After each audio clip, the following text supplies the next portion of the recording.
à tous et merci d'être avec nous ici, Bassin Labou, cet après-midi dans un endroit très très vert mais très propice aussi à l'écriture, puisque cet après-midi, on va parler, comme vous avez deviné, de l'écriture d'un livre avec quelqu'un que vous connaissez, puisque ces derniers temps, on a entendu parler d'elle. Oui, elle s'appelle Madi, elle est avec moi aujourd'hui ici même. Comment ça va, Madi? Bonjour Jean-Claude. Merci d'être Et là. bonjour à tout le monde. Ah, merci à François qui est derrière la caméra aussi. Oui, merci François, voilà. mais merci à toi aussi de me permettre de venir parler de mes livres. De tes livres. Voilà, enfin surtout du dernier, parce que c'est le deuxième livre des éditions Keller Ilé, là, qui vient tout juste de sortir. Alors, il faut dire, avant qu'on va aller dans le livre, Oui. si on fait un petit peu l'historique, tu écris des livres, mais tu as une spécialité. Oui. C'est-à-dire que tu écris des livres pour enfants. Alors, pour enfants, j'écris aussi des textes de spectacle, de théâtre. Enfin, j'ai commencé par des textes de spectacle et de théâtre. Oui, oui. Et après, je me suis lancée dans les contes écrits. Voilà. D'accord. Mais pourquoi les enfants? Parce qu'il y avait un manque ici. Écoute, je pense que c'est pas ça du tout. Je pense que c'est plutôt ma mentalité un peu primitive à moi D'accord. qui fait que je suis souvent dans l'irrationnel, dans le rêve. Ouais. Presque, Et- t'as pas grandi, t'es resté un enfant, quoi. Peut-être bien Hein, proche c'est ça. du monde des enfants, Voilà. donc c'est pour ça que j'écris pour les Voilà, enfants. pour écrire des enfants, il faut être au moins, en tout cas, un petit peu enfant. Ah, il faut être Hein, un petit peu, voilà, enfant, hein, voilà. dans le rêve, dans la rêverie. Voilà, C'est dans ma la spécialité. Ça, rêverie. c'est ma spécialité, Ouais, dans la rêverie. C'est joli, la rêverie. La hein. rêverie, Voilà, ouais. voilà. Hein. Tu as commencé par un livre qui s'appelle toujours La Clé enchantée. J'ai commencé par La Clé enchantée qui raconte, si tu veux, l'histoire musicale de l'île Bourbon Oui. et surtout comment le Sega a été créé. D'accord, Donc d'accord. voilà. Toute une histoire avec des recherches et tout ça. Ah oui, Bien, avec des sinon- recherches documentées, mais Oui, après, si mais- tu veux, j'ai pas présenté ça sous forme documentée. Il faut quand même agrémenter de choses assez ludiques pour les Faut que c'est enfants. accessible aux enfants. Il faut que ce soit accessible. Donc, il y a une part d'enchantement là-dedans. Ouais. Ça se passe avec des portes magiques qui s'ouvrent et qui précipitent les enfants dans le monde du passé, où ils rencontrent un peu tout ce qui s'est passé avant. C'est ça. Mais tu écris pas que sur la musique créole, tu écris aussi sur des Alors, histoires aussi. Bon, celle-ci est une histoire. Hein. Une histoire voilà, aussi, des d'accord. petits, voilà, Hein, basée c'est sur la musique, hein. Voilà, basé sur la musique, donc qui contient un CD. Oui. Et celui-ci Et là celui-ci je qui est montre à entre tes François mains, de voilà. l'autre côté, là-bas. C'est qui un s- conte. Hein. C'est un conte qui s'appelle Le Petit Caillou de Grocker et Mascarine, voilà. Ouais, Alors, hein. ce conte, c'est un récit imaginaire avec des éléments féeriques. Ouais. Il y a des choses invraisemblables qui se passent, hein, mais qui semblent acceptées et normales, quoi. D'accord. Les personnages, ils auront tous un rôle à jouer.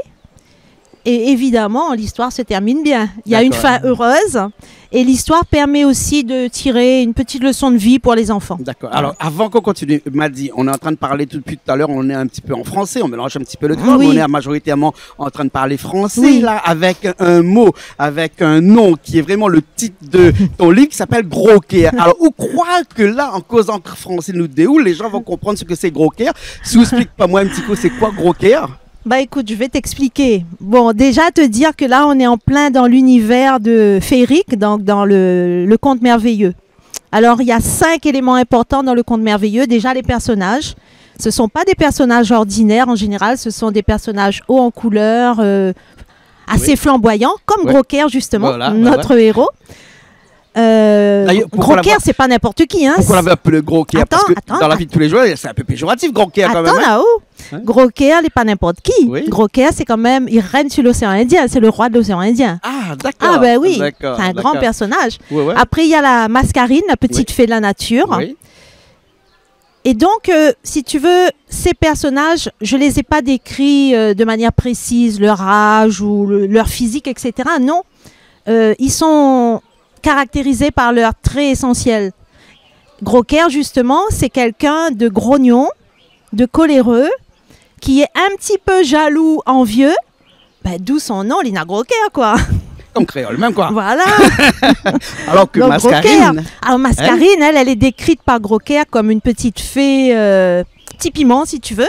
Donc, elle a son petit caractère, hein, mais ce qui lui permet d'être entreprenante, d'être maligne et d'arriver au bout des choses. D'accord. Voilà, elle est talentueuse. N'est-ce pas Voilà. le gros cœur là qui est dans une forme masculine et Mascarine dans une forme féminine qui caractérise les deux caractères de l'homme et de la femme ici à La Réunion? Forme les malines, on veut dire. Non, mais tu n'avais pas dit ça, mais bon. Ben, France si- à croire que. oui. Alors raconte-nous le Voilà. petit caillou de gros cœur et Mascarine. Le petit caillou, bien entendu, je suppose que c'est. Tu supposes, mais j'ai rien dit, moi. Hein. Non, mais je suppose. Ouais, Quand on voit un titre qui tu écrit vas comme plus vite ça, que la musique, toi. voilà, le petit caillou. On a tendance à croire que le petit caillou, c'est... Ah ouais. Non, mais j'ai pas envie de dire parce que j'ai pas envie de dire des bêtises, mais... Ouais, je sais. On me dirait que c'est notre île, un petit caillou. Hein? Oui, mais on cause trop vite, c'est ça le problème. Les bons. Explique-moi, c'est quoi un petit caillou? C'est trop pressé de savoir, franchement. Bon, attends. Donc là, on est dans une époque très lointaine, qui est imprécise. Il y a très longtemps, comme dans les contes merveilleux. On est effectivement sur un petit caillou. D'habitude, dans les contes féeriques, on est dans les forêts sombres, les châteaux hantés, qui, tu vois, un petit peu flippant, pas très accueillant. Oui. Bon, là, c'est pas très accueillant non plus. Hein.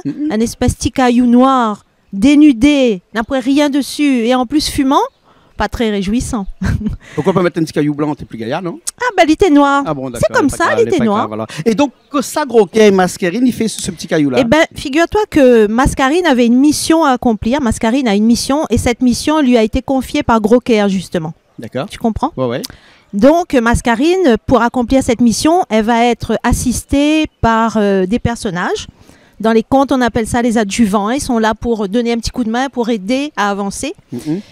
Mais il n'y a pas d'adjuvant sans, comment il dit ça, des opposants. Ah, donc celui qui vient jette un petit grain de sable dans la machine, enrouer, enrayer la mécanique et qui fait capoter la mission. En fin de compte, il fait capoter le plan. Il fait capoter voilà. Tout ça, voilà, toute cette histoire. Mais bon, Mascarine, c'est quand même quelqu'un. Hein, et elle on ne va pas dire comment finit l'histoire. Non, on va pas dire. On va pas dire comment finit l'histoire, puisque c'est un conte merveilleux de l'île de la Réunion. Tous les contes merveilleux terminent bien déjà. Hein. Oui, bon, voilà. Et c'est pour permettre aux enfants de poser un regard sur notre île, sur son origine volcanique, à ses remarquables transformations d'un amas basaltique et d'une magnifique écrin de vin. En un magnifique écrin végétal. Voilà, végétal. Alors, dans ce conte, les enfants seront dans un espace entre l'imaginaire et le réel. Donc l'imaginaire, c'est tous les personnages irréels, la féerie, etc. Et il y a une petite part de réel. D'ailleurs, au début du conte, si tu veux, j'ai écrit 6 histoires-là, les menteurs. C'est un peu moins l'auteur. Ah bon, parce que généralement, l'expression dit 6 histoires, les menteurs, c'est pas moins l'auteur. Mais là, pour une fois, c'est moins l'auteur. Parce que... Au moins, on assume. Ouais, m'y assume. Voilà. Donc, on a beaucoup de choses invraisemblables que m'y assume. Mais après, j'ai rajouté, mais derrière toute légende se cache toujours un petit brin de vérité. Donc, c'est pour ça que je te dis que l'enfant sera entre l'imaginaire et le réel. Il y a quelques éléments du réel dans le livre, par exemple, l'origine volcanique de l'île, l'existence des animaux qui sont vraiment présents sur l'île, aussi bien les animaux marins que terrestres. Et le rôle de ces animaux sur la Terre, quoi, enfin, notamment dans la végétalisation des terres. D'accord. Voilà. Alors, Maddy, ce livre-là, ton livre-là, on peut le retrouver où ça actuellement? Alors, mon livre, j'ai un site qui s'appelle www.kellerillet.com. Oui. Je pense que ça va s'afficher. De toute façon, François va l'écrire en dessous là. Voilà. Oui. Et donc, sur ce site, j'ai déjà mis les lieux où le livre est disponible, mais je vais continuer à l'alimenter, si tu veux, au fur et à mesure que j'en déposerai ailleurs. Voilà. Bien sûr. Voilà. Alors, généralement, là, les contes, là, il y a le volume 1, volume 2, l'histoire 1, la suite et tout ça. Il y aura forcément une suite ou bien c'est une fin en soi, le petit chaperon rouge, il y avait... il n'y a pas eu de suite. Ah, c'est vrai. Non, tu vois, donc, bien sûr, pas forcément. Oui. Par contre, Seigneur des Anneaux, il y en avait 2, 3. Seigneur des Anneaux, oui. Mais c'est aussi un conte. Boucle d'or, il n'y en avait pas. Oui, voilà. Donc, actuellement, si toi, quand tu as fini avec un ouvrage comme ça, il n'y a pas de suite, tu reprends une autre histoire. Là, je suis sur une autre histoire. Voilà, je suis sur une autre histoire. Tu écris vite ou généralement, ça te prend un peu de temps? Non, je suis très tipa, moi. Alors, si tu veux, celle-ci... La Clé enchantée, au moment où je l'ai publiée, ça faisait plusieurs années que j'avais écrit ça sous une autre forme, sous forme de spectacle théâtral. Après, je l'ai repris en livre pour enfants. L'autre, c'est pareil, je l'avais écrit sous forme de conte oral à raconter. Et un beau jour, je me suis dit, d'ailleurs, il était en créole, sous la forme conte oral. Et après, je l'ai mis à l'écrit, quoi. Voilà. D'accord. En changeant beaucoup de choses, parce que tu sais, plus les années passent, plus tu te rends compte qu'il y a plein d'idées qui te viennent et tu changes pas mal de choses. Tu es comme ces peintres qui ne finissent jamais un tableau tant que le vernissage n'est pas arrivé. Yes. Et donc, tu es en train d'écrire, tu es en train de modifier à chaque fois. Jusqu'au dernier moment. Tu reviens à la deuxième, troisième page, etc. Ah ouais, jusqu'au dernier moment, je modifie, Mais c'est bien de laisser passer le temps parce que tu vois, il y a des choses qui te viennent pas comme ça. Tu écris en fonction de premier tes lieu. états d'âme aussi? En fonction de mes rêves, je pense, mes états d'âme, je ne sais pas. Quand t'es bien ou pas bien? Non, Non. non, Non, non. non, non. En fonction de mes inspirations. D'accord. Des fois, ça vient. Et quand ça vient pas, je laisse tomber, tu vois, je mets de côté et je cherche pas à les fouiller. J'attends que ça vienne et puis voilà, pas perdre le temps. D'accord, Voilà. d'accord, très bien. En tout cas, merci beaucoup, merci beaucoup de nous avoir fait participer à ce rêve. Hein. Ah oui, un très beau rêve. Ah, j'ai oublié Oui. de dire quelque chose d'important quand même. Je rends quand même hommage à l'illustratrice. Oui, parce qu'il y a beaucoup de dessins à Ah oui. l'intérieur. Hein. Alors l'illustratrice, c'est Loé. Oui. C'est une jeune fille originaire de Trois-Bassins. Oui. Qui travaille d'ailleurs dans le dessin animé. Ouais, Donc, et puis elle fait des choses merveilleuses au sens premier du terme, hein, Ouais. qui suscitent la surprise et l'admiration, je trouve. Ah, il y a pas mal de petites surprises dans ces illustrations. Par exemple, elle a intégré des accessoires modernes dans les illustrations, Ouais. alors que le conte se passe il y a très longtemps, donc ça rajoute un petit côté rigolo. Et voilà, on verra, ce sont des illustrations très très colorées, très attendrissantes, vraiment. Le livre est très coloré, il n'y a pas une Ouais, page blanche à l'intérieur, c'est- toutes les pages sont Toutes colorées. les pages sont en Oui, couleur voilà. et les dessins sont vraiment sublimes, enfin les illustrations. D'accord. Merci Loé, Merci. très contente de collaborer avec elle. Voilà, Mm. voilà, l'édition Keller, il est. Alors les éditions Keller-Hillet, voilà, qui existent depuis 2016. Oui.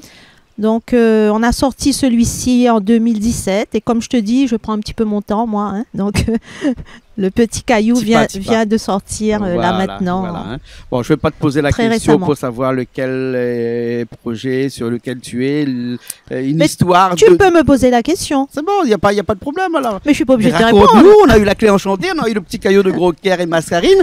Qu'est-ce qui va nous attendre là bientôt? Un petit conte initiatique, mais je t'en dirai pas plus, hein, quand même. Ah, hein. t'as vu que t'as pas envie de me dire, hein? Mais si, j'ai envie de t'en parler, mais de façon, tu vois, Petit pas, petit pas, restreinte. hein? hein, Un petit voilà. peu, un petit peu. Non, j'en suis qu'au début, à vrai dire. Donc, comme je te dis, il y a encore plein de choses qui vont changer. Ça se passe toujours comme ça, petit pas, tu vois. Ça te donnera l'occasion de revenir nous voir. Exactement, avec D'accord. grand plaisir.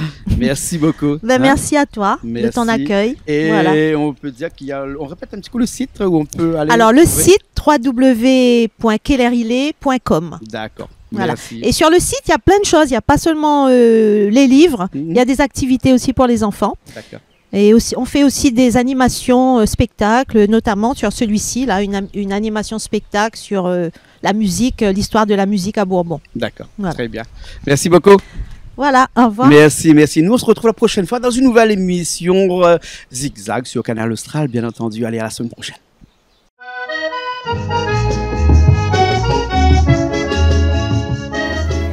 Une adorable histoire de la Réunion. Un voyage imaginaire pour les petits. Un regard sur l'origine volcanique de notre île. Ces histoires-là, les menteurs, c'est un peu moins l'auteur. Mais derrière toute légende se cache toujours un brin de vérité. Marmaille, écoute ça. Il y a très longtemps, Gros-Caire, le roi de l'océan Indien, qui était grognon et orgueilleux, se mit en colère. Une grosse et terrible colère. Corne de mollusque enragé, faites taire cette musique insupportable et jetez les crabes violonistes et les poissons trompettes au cachot.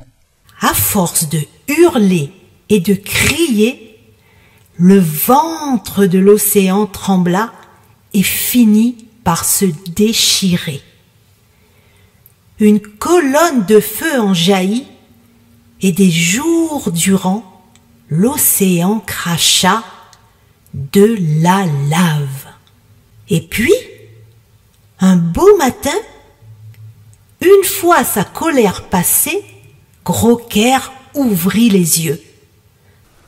Crabistouille de poisson pané, c'est quoi ça? Il constata que toute la lave éjectée avait formé sur le bleu de l'océan une petite tache noire surmontée d'un cratère. De la fumée s'échappait de cette cheminée. Nom d'un homard surgelé! Ce vilain caillou noir gâche mon bel océan! Quelle horreur! L'orgueilleux souverain, désespéré, pleura 40 jours et 40 nuits. Il regrettait de s'être emporté de la sorte. Mais voilà, il est comme ça, Gros-Cœur. Il a du mal à ne pas laisser exploser sa colère. Et puis, il eut une idée géniale. Œil de Merlan frit, j'ai trouvé!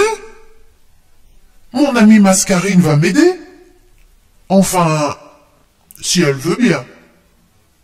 La dernière fois que je me suis mise en colère, je l'ai traitée de petit piment.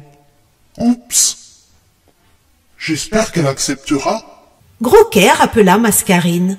Pas sûr qu'un petit piment puisse t'aider, Lui répondit-elle d'un ton moqueur. Il supplia tellement son amie qu'elle finit par accepter.